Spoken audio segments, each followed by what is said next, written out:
Hey, universe and mining family. Grab your shovels and your pickaxes. Welcome to the show. I'm Nemesis, and of course, I'm not your babysitter. Do your own research, but let's dig in. Bitcoin is tax-free in Wyoming? Holy cow, IRS or feds cannot get anything out of Wyoming, says Wall Street veteran. This is something that's kind of exclusive to Wyoming. I kind of read into this a little bit. I can kind of think the Data Lord from the Bitcoin Pub, he kind of posted this one out. I was like, yo, this one's kind of cool. If this all passes out and gets through and becomes a Wyoming initiative, and dude, this is big. Let's dig into this one. This is a juicy little one.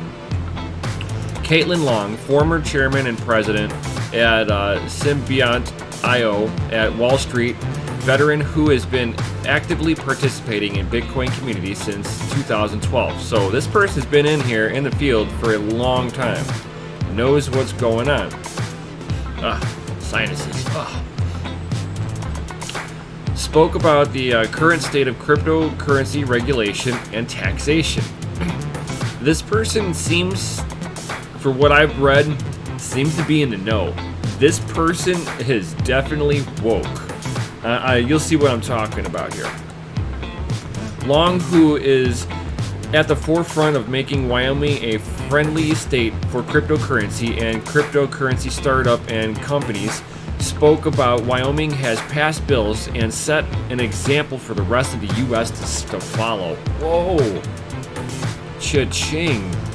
Caitlin Long, we've passed 5 bills last year, and we have 7 more coming. In fact, actually, there are committee hearing today. 2 of them just passed committee hearing. The one that has more interesting is the amendment which defines utility token as a class of property, a new class of digital property in Wyoming. Why is this a big thing? She says that this is an important as well as a significant to lawyers because property law is governed by state law in Wyoming.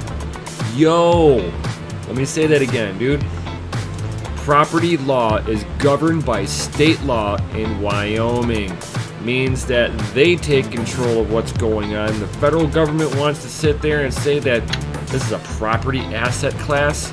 Well, Wyoming, touche, dude. You guys are amazing in my book. More people need to know about this and try to push this through legislation. It's bad enough that they're taxing the money as I earn it, and they're taxing the money as I spend it.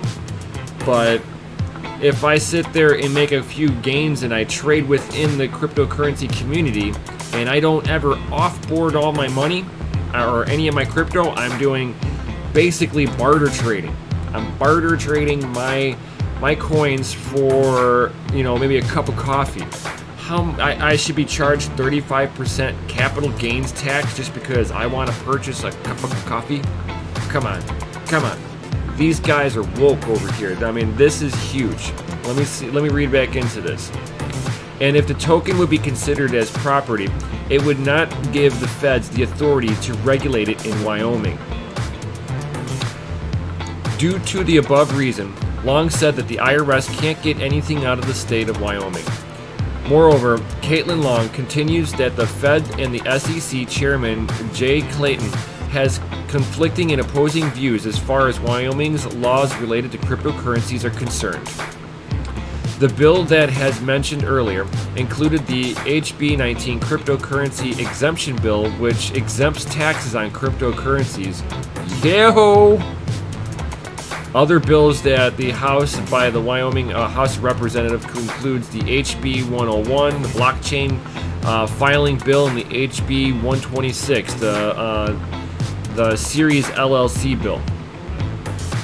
The LLC bill alone is favorable towards decentralized protocols as it enables LLCs to establish and compartmentalized series of members and managers transferring interests or assets and distributions to members.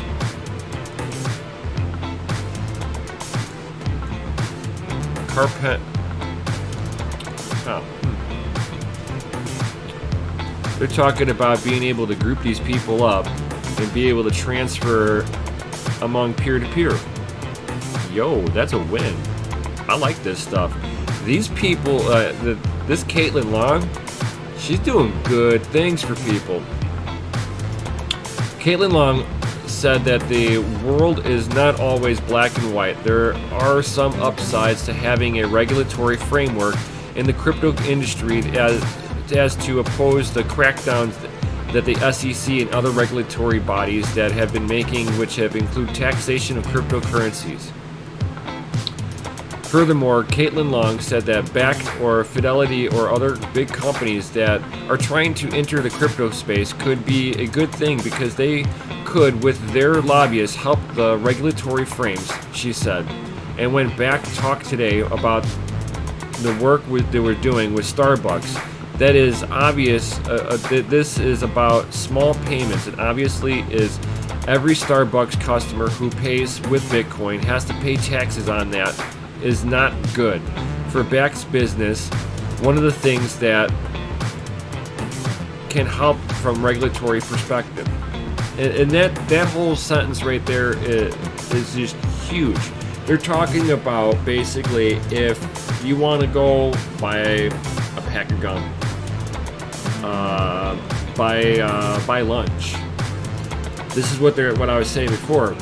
You want to get hit with a 35% capital gains tax just because you spent crypto, because that's what the SEC and the federal regulatory framework is trying to propose, is that they're trying to make it a property asset class just like stocks, which means that if you try to spend it like you would any other currency, you're getting hit with a crazy ridiculous amount of tax, which makes it hard to use for a day-to-day transaction.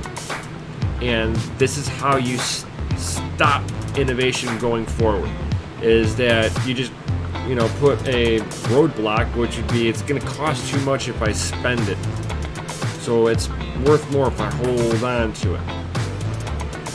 The government needs to kind of relax off their high horse and kind of take a page of what they're doing. You can sit there and get your state tax, your federal tax for if you get paid in Bitcoin. Tax it like you would any other currency. Okay, whatever. I can deal with that. But what they're doing is taxing it like it's a stock. And that's not the best way to look at it. It's outdated. To explain the effects of too much regulation, Caitlin Long referred to Antonopoulos, the idea of Bitcoin splitting off into two parts, she said. And this one's actually a really good point. Andreas Antonopoulos talks about Corpo Coin. And whenever he said this in one of his talks, I kind of died laughing. It's basically the corporation's coin. It's the regulatory framework, where Bitcoin's over here, living beautifully without it, and then you have Corpo Coin over here. But like he was saying was that Corpo Coin, that's what's going to happen if Bitcoin gets too much corporatization. That is, the industry will split off, and Bitcoin will go its own direction. And Corpo Coin, which would be the new corporate version of Bitcoin, will stay regulated and inside these big firms.